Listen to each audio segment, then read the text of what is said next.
Well, with my initial analysis of the Dante Wright case over and done with, it's time to move on to the main topic for the summer, and that is the fact that the race riots of 2021 appear to have begun in earnest. About a month ahead of time, and compared to the race riot season of 2020, the topic of the riots, of course, are very different from the topic of the actual cases which supposedly justify the riots. My opinions of the circumstances surrounding the deaths of George Floyd and Dante Wright really have no bearing on my opinions of the riots that they inspired. I have a lot of sympathy for George Floyd and his family, and for Dante Wright and his family. I have a lot more sympathy for Dante Wright since, he died over an issue that, I'm very passionate about, the Second Amendment. Whereas George Floyd appears to have overdosed. Of course, that's not proven in court, but that seems to be the way things are going. And while that's sad, you're kind of a, you're a victim of yourself more than anything in that kind of case. But the people rioting in these men's names don't care about the details at all. These people, as I said last year, I never thought it was about George Floyd. I never thought the people were mad about racism. Racism was just the justification that allowed people, obviously, to go out into the streets and get out of their homes at a time in which they were being locked up for a couple of months because they were scared of, some big illness. And in fact, when George Floyd, I believe the week or the weeks following the death of George Floyd, I declared the pandemic to be over because I said at this point, none of these pandemic restrictions can be enforced because that would be an affront. That would be a form of cracking down on the race riots, and you can't have that. Both the media and the Democrats, who were the strongest enforcers of the lockdowns, both of those groups wanted to build racial tension in this country, and they wanted black people to go out and destroy things. And so, therefore, you can't exactly send out the cops and have them, arresting people for gathering in groups of too many people, or not social distancing, or not wearing masks in public, which, a lot of these orders, I believe, were definitely, they were definitely still in effect back in May and July and June. So if we go back to that period, how did I diagnose those riots? What did I think the real source behind that was? One, I said, was the lockdowns.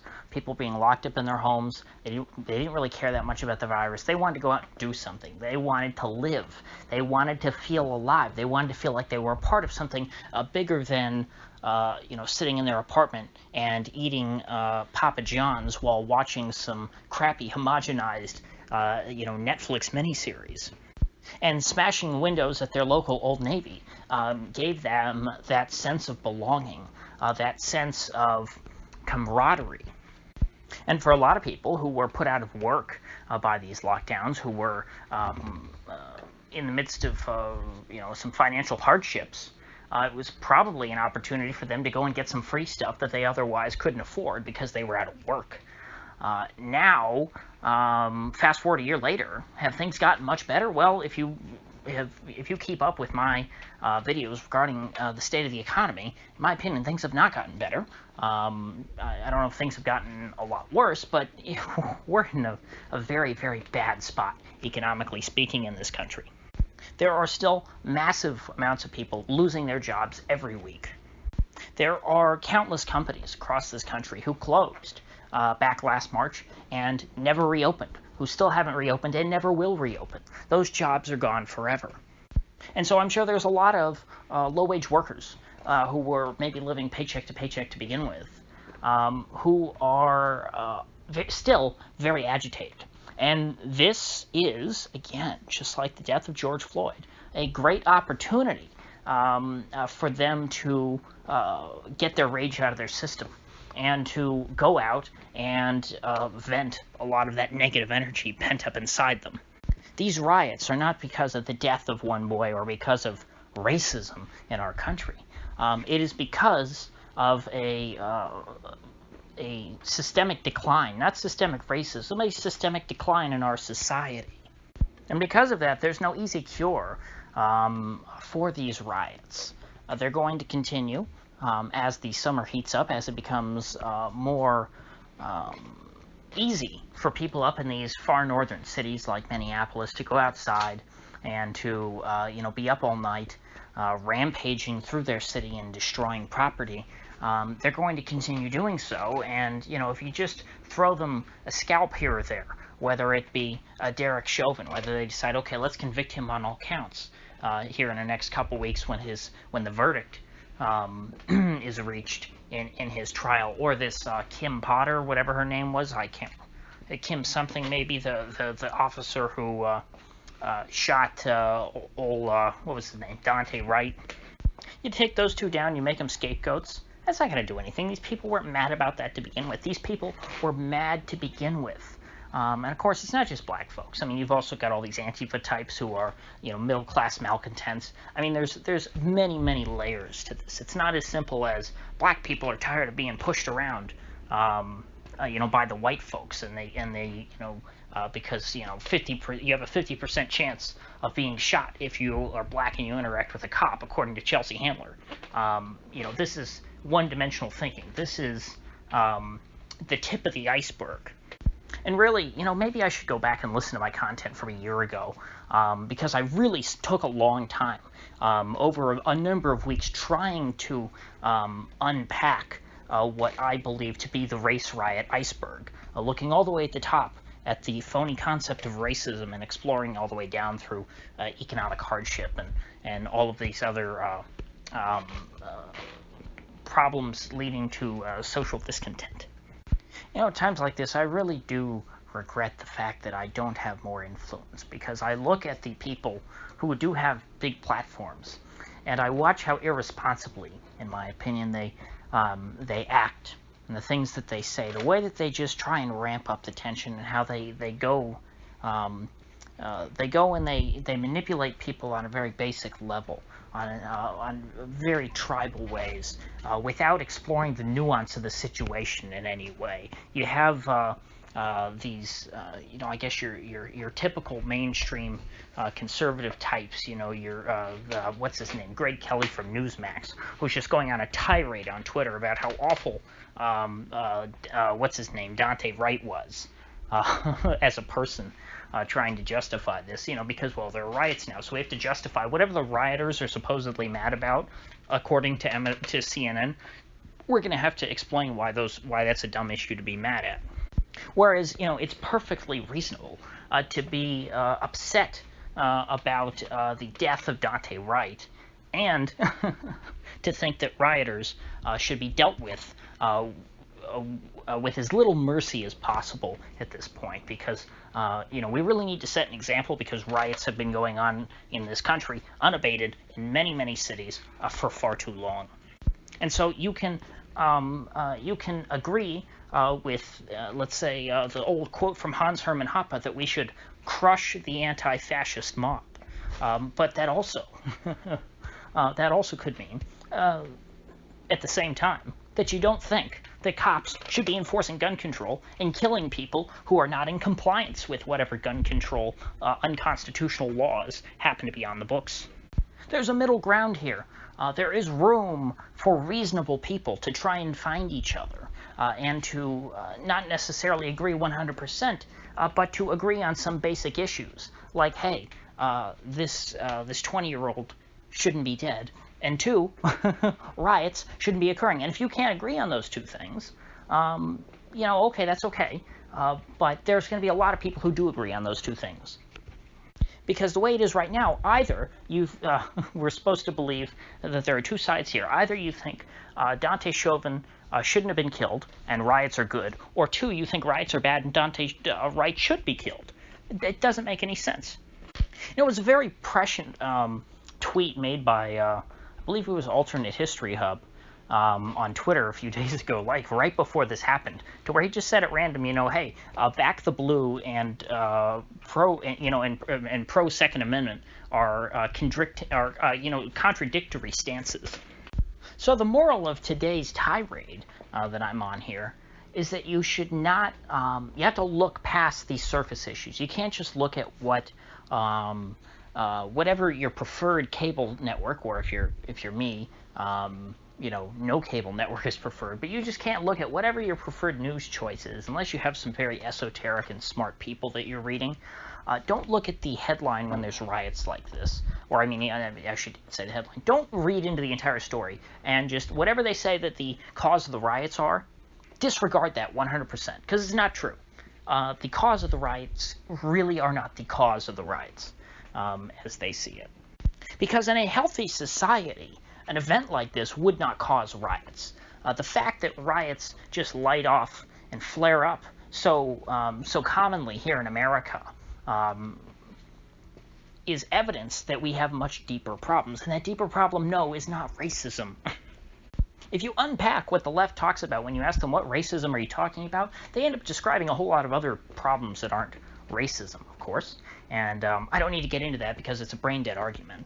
I guess maybe one day I could, on like a Sunday or something, I could explain why the modern concept of racism is such a ridiculous spook. Bottom line, our society is very fragile right now. There's a very thin veneer of peace that keeps us working as an orderly society with some semblance of trust in one another, that we're not going to just use violence at any given point to get our way over one another.